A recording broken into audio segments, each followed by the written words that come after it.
루카복음서 21장. 가난한 과부의 헌금.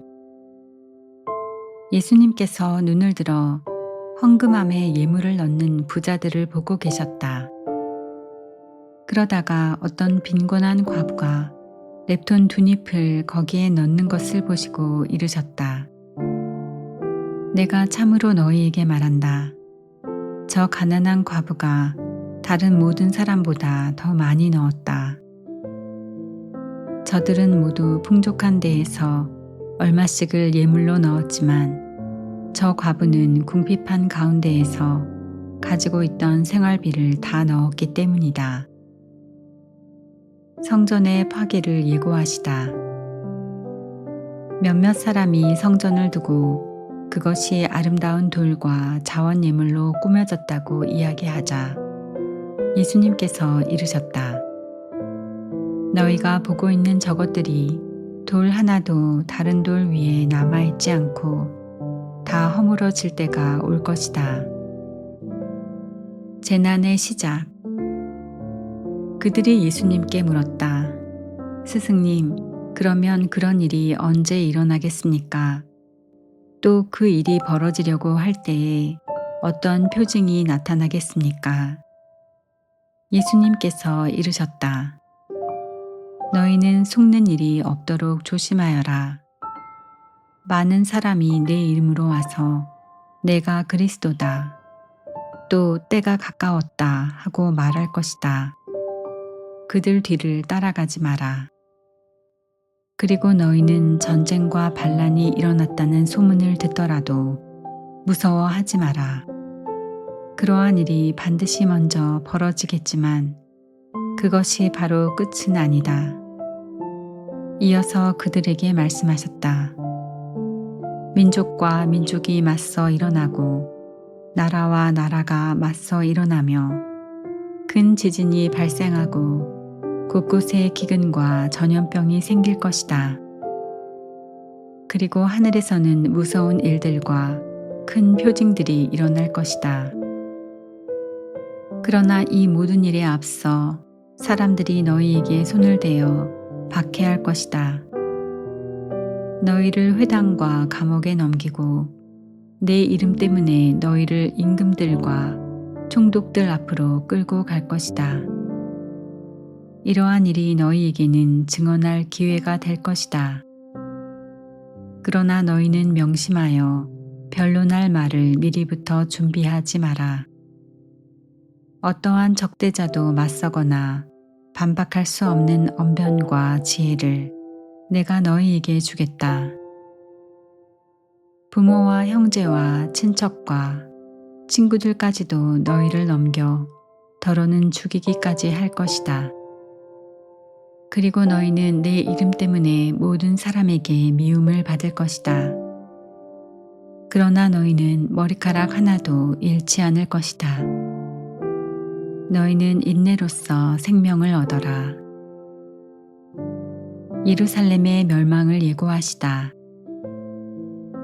예루살렘이 적군에게 포위된 것을 보거든 그곳이 황폐해질 때가 가까이 왔음을 알아라. 그때에 유다에 있는 이들은 산으로 달아나고 예루살렘에 있는 이들은 거기에서 빠져나가라. 시골에 있는 이들은 예루살렘으로 들어가지 마라. 그때가 바로 성경에 기록된 모든 말씀이 이루어지는 징벌의 날이기 때문이다. 불행하여라 그 무렵에 임신한 여자들과 젖먹이가 딸린 여자들. 이 땅에 큰 재난이 이 백성에게 진노가 닥칠 것이기 때문이다. 사람들은 칼날에 쓰러지고 포로가 되어 모든 민족들에게 끌려갈 것이다. 그리고 예루살렘은 다른 민족들의 시대가 다 찰 때까지 그들에게 짓밟힐 것이다. 사람의 아들이 오시는 날. 그리고 해와 달과 별들에는 표징들이 나타나고 땅에서는 바다와 거센 파도 소리에 자지러진 민족들이 공포에 휩싸일 것이다. 사람들은 세상에 닥쳐오는 것들에 대한 두려운 예감으로 까무러칠 것이다. 하늘의 세력들이 흔들릴 것이기 때문이다. 그때에 사람의 아들이 권능과 큰 영광을 떨치며 구름을 타고 오는 것을 사람들이 볼 것이다. 이러한 일들이 일어나기 시작하거든 허리를 펴고 머리를 들어라. 너희의 속량이 가까웠기 때문이다. 무화과 나무의 교훈.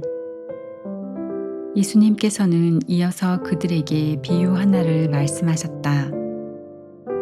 무화과 나무와 다른 모든 나무를 보아라. 잎이 돋자마자 너희는 그것을 보고 여름이 이미 가까이 온 줄을 저절로 알게 된다.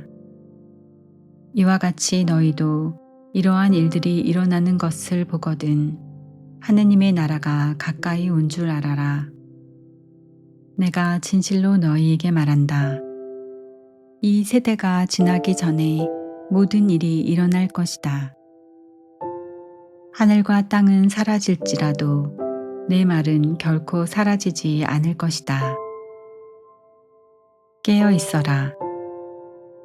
너희는 스스로 조심하여 방탕과 만취와 일상의 근심으로 너희 마음이 물러지는 일이 없게 하여라. 그리고 그날이 너희를 덫처럼 갑자기 덮치지 않게 하여라. 그날은 온 땅 위에 사는 모든 사람에게 들이닥칠 것이다. 너희는 앞으로 일어날 이 모든 일에서 벗어나 사람의 아들 앞에 설 수 있는 힘을 지니도록 늘 깨어 기도하여라. 예수님께서 낮에는 성전에서 가르치시고 밤에는 올리브 산이라고 불리는 곳으로 나가 묵곤 하셨다. 온 백성은 그분의 말씀을 들으려고 성전에 계신 그분께 이른 아침부터 모여들었다.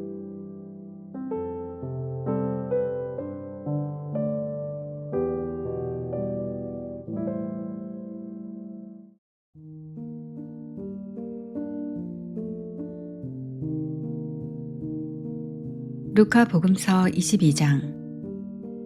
예수님을 죽일 음모를 꾸미다. 파스카라고 하는 무교절이 다가왔다. 수석 사제들과 율법학자들은 백성이 두려워 예수님을 어떻게 제거해야 할지 그 방법을 찾고 있었다. 유다가 예수님을 배신하다. 그런데 사탄이 12제자 가운데 하나로 이스카리옷이라고 하는 유다에게 들어갔다. 그리하여 그는 수석 사제들과 성전 경비대장들을 찾아가 그들에게 예수님을 넘길 방도를 함께 의논하였다. 그들은 기뻐하며 그에게 돈을 주기로 합의를 보았다. 유다는 그것에 동의하고 군중이 없을 때에 예수님을 그들에게 넘길 적당한 기회를 노렸다. 최후의 만찬을 준비하다. 파스카 양을 잡아야 하는 무교절 날이 왔다. 그러자 예수님께서 베드로와 요한을 보내시며 이르셨다. 가서 우리가 먹을 파스카 음식을 차려라. 그들이 어디에 차리면 좋겠습니까? 하고 묻자 예수님께서 그들에게 이르셨다. 너희가 도성 안으로 들어가면 물동이를 메고 가는 남자를 만날 터이니 그가 들어가는 집으로 따라 들어가거라. 그리고 그 집주인에게 스승님께서 내가 제자들과 함께 파스카 음식을 먹을 방이 어디 있느냐 하고 물으십니다 하여라. 그러면 그 사람이 이미 자리를 깔아놓은 큰 2층 방을 보여줄 것이다. 거기에다 차려라. 제자들이 가서 보니 예수님께서 일러주신 그대로였다. 그리하여 그들은 파스카 음식을 차렸다. 성찬례를 제정하시다. 시간이 되자 예수님께서 사도들과 함께 자리에 앉으셨다. 그리고 그들에게 이르셨다. 내가 고난을 겪기 전에 너희와 함께 이 파스카 음식을 먹기를 간절히 바랐다. 내가 너희에게 말한다. 파스카 축제가 하느님의 나라에서 다 이루어질 때까지 이 파스카 음식을 다시는 먹지 않겠다. 그리고 잔을 받아 감사를 드리시고 나서 이르셨다. 이것을 받아 나누어 마셔라. 내가 너희에게 말한다. 나는 이제부터 하느님의 나라가 올 때까지 포도나무 열매로 빚은 것을 결코 마시지 않겠다. 예수님께서는 또 빵을 들고 감사를 드리신 다음 그것을 떼어 사도들에게 주시며 말씀하셨다. 이는 너희를 위하여 내어주는 내 몸이다. 너희는 나를 기억하여 이를 행하여라. 또 만찬을 드신 뒤에 같은 방식으로 잔을 들어 말씀하셨다. 이 잔은 너희를 위하여 흘리는 내 피로 맺는 새 계약이다. 제자가 배신할 것을 예고하시다. 그러나 보라, 나를 팔아넘길 자가 지금 나와 함께 이 식탁에 앉아 있다. 사람의 아들은 정해진 대로 간다. 그러나 불행하여라, 사람의 아들을 팔아넘기는 그 사람. 그러자 사도들은 자기들 가운데 그러한 짓을 저지를 자가 도대체 누구일까 하고 서로 묻기 시작하였다. 섬기는 사람이 되어라.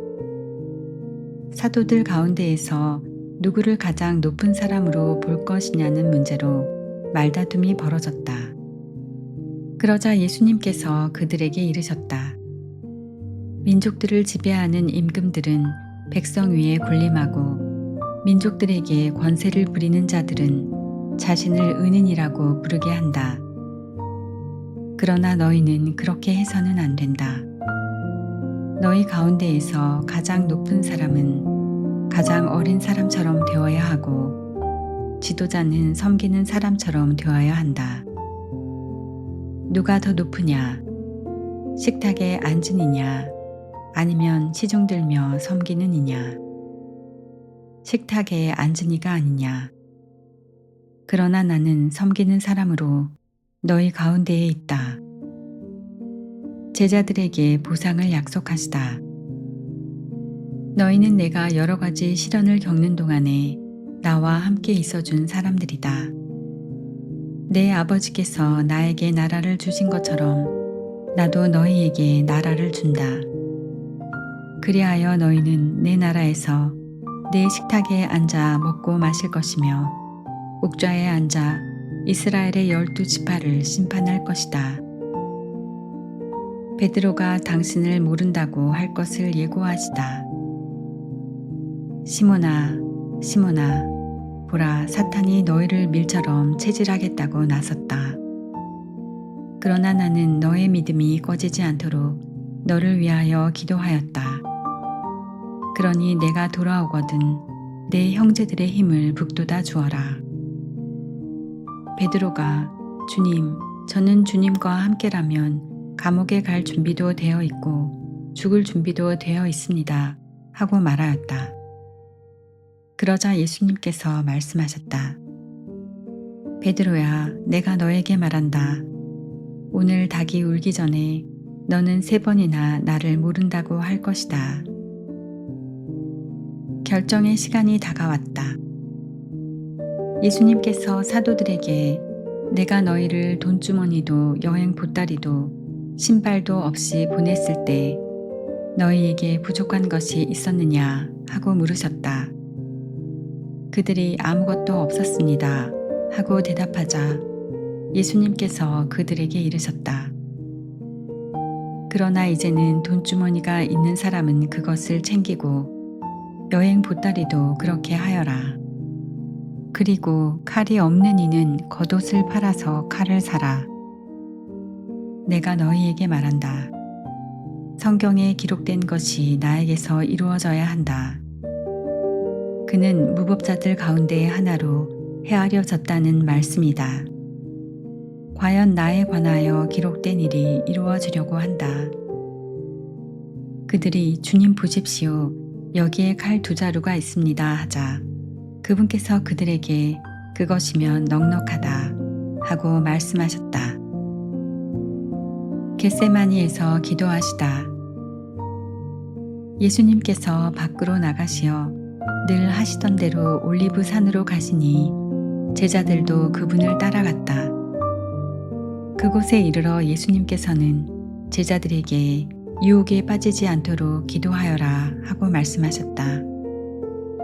그러고 나서 돌을 던지면 닿을 만한 곳에 혼자 가시어 무릎을 꿇고 기도하셨다.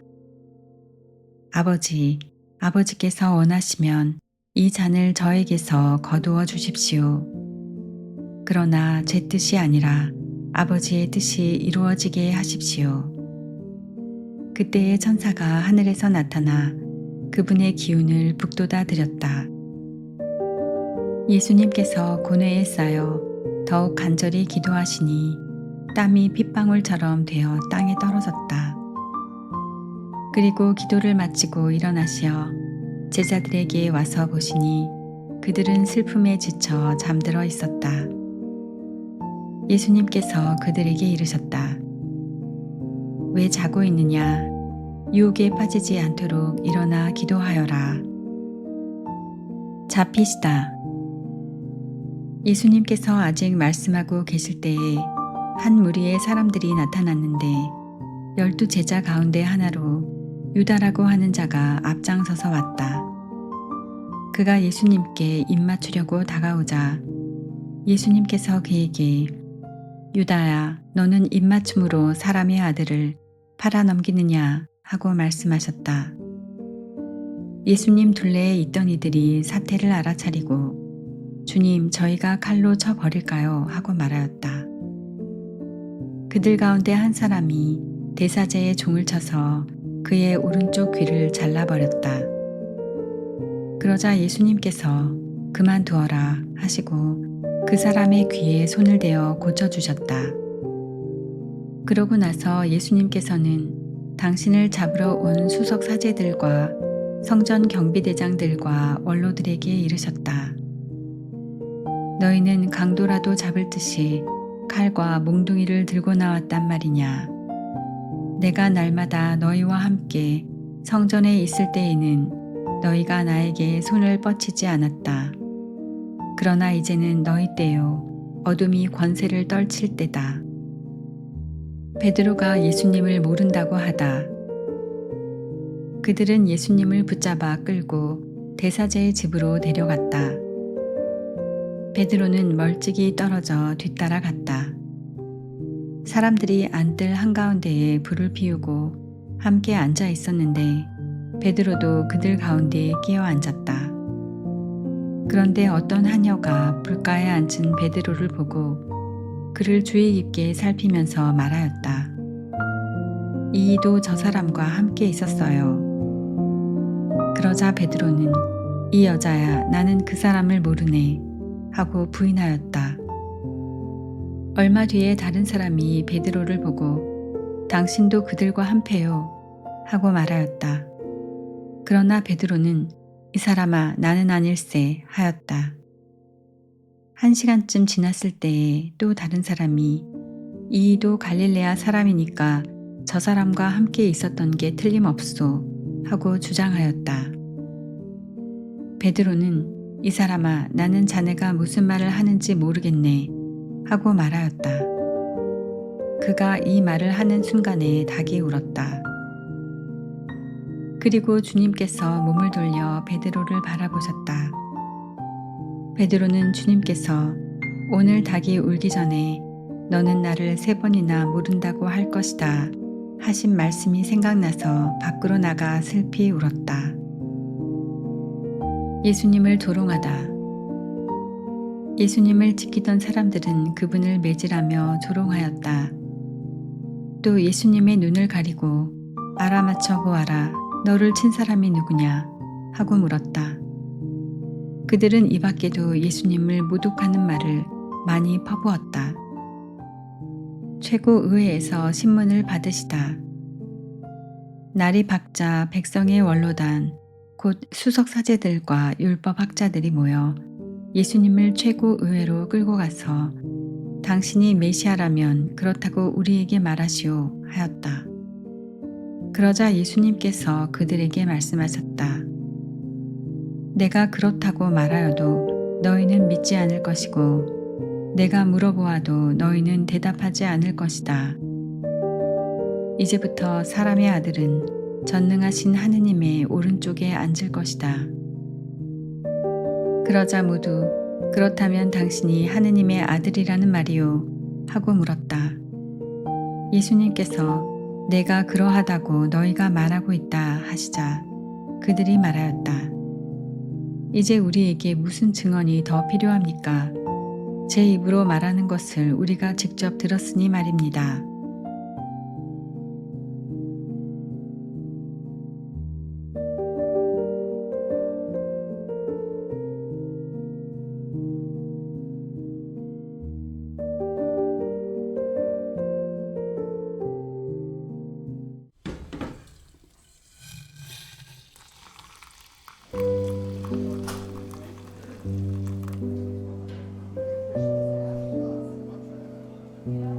십0에서 33장. 주님을 경외하는 이에게는 어떤 악도 닥치지 않고 오히려 그는 시련을 당할 때마다 구원되리라. 지혜로운 사람은 율법을 싫어하지 않고 율법을 지키는 채 하는 자는 폭풍우를 만난 배와도 같다. 지각 있는 사람은 율법을 믿으니 그런 이에게 율법은 신탁처럼 믿을 만하다. 준비하고 말하여라. 그러면 남들이 알아들으리라. 네 지식을 다 모아 대답하여라. 어리석은 자의 감성은 수레바퀴와 같고 그의 생각은 돌아가는 굴대와 같다. 조로가는 친구는 종마와 같다. 누가 올라타든 히hin거린다. 불평등. 한 해의 모든 날빛이 같은 태양에서 오는데도 어찌하여 어떤 날이 다른 날보다 좋은가? 날들은 주님의 통찰력으로 구분되었고 그분께서는 계절과 주기를 정해 놓으셨다. 그분께서는 몇몇 날을 높이시어 거룩한 날로 만드셨고 다른 날들은 여느 날로 자리 잡게 하셨다. 인간은 누구나 땅에서 났으며 아담은 흙에서 창조되었다. 주님께서는 충만한 지식으로 사람들을 구별하시어 그들의 길을 다양하게 만들어 놓으셨다. 어떤 사람들은 그분께서 복을 내리고 들어 높이셨으며 어떤 사람들은 거룩하게 하시어 당신 가까이 부르셨다. 그러나 다른 사람들은 저주하고 낮추셨으며 그 서 있는 자리에서 그들을 내치셨다. 옹기장이가 제 손에 있는 진흙을 제 마음대로 빚듯 인간은 자신을 만드신 분의 손안에 있고 그분께서는 당신 결정에 따라 인간에게 되갚으신다. 선은 악의 반대고 생명은 죽음의 반대다. 마찬가지로 죄인은 경건한 이의 반대다. 지극히 높으신 분의 온갖 업적을 살펴보아라. 서로 반대되는 것들끼리 짝을 이루고 있다. 나는 마지막 파수꾼이 되었고 포도 수확이 끝난 뒤 남은 열매를 거두는 이와 같았다. 나는 주님의 복을 받아 다른 이들을 따라잡고 포도 따는 사람처럼 확을 가득 채울 수 있었다. 내가 애쓴 것은 나만을 위해서가 아니라 교훈을 찾는 모든 사람들을 위해서였다는 것을 기억하여라. 재산과 집안을 다스리는 법. 백성의 고관들아 내 말을 들어라. 회중의 지도자들아 귀를 기울여라. 아들과 아내에게 형제와 친구에게 내가 살아있는 동안 자신에 대한 권리를 넘겨주지 말고 내 재산을 남에게 넘겨주지 마라. 그렇게 하면 후회하면서 그것들을 간청하게 되리라.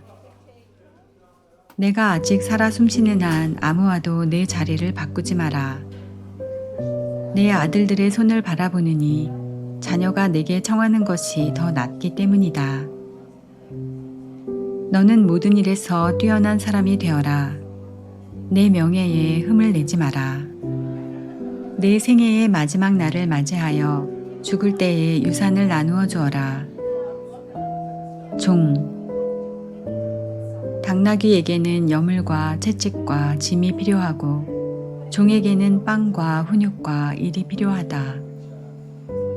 종을 훈육하여 일을 시키면 내가 휴식을 얻고 종을 느슨하게 풀어주면 그가 자유를 요구하게 되리라. 멍에와 굴레로 짐승의 목을 구부리듯 못되게 구는 종에게는 주리와 곤장이 제격이다. 종이 게을러지지 않도록 그에게 일을 시켜라. 게으름은 온갖 나쁜 짓을 가르치기 때문이다. 종에게 알맞은 일을 시키고 그가 복종하지 않으면 족쇄를 채워라.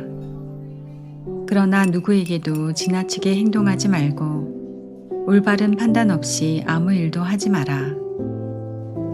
내게 종이 하나밖에 없다면 그를 내 몸처럼 아껴라. 내가 그를 피땀 흘려 샀기 때문이다. 내게 종이 하나밖에 없다면 그를 형제처럼 대하여라.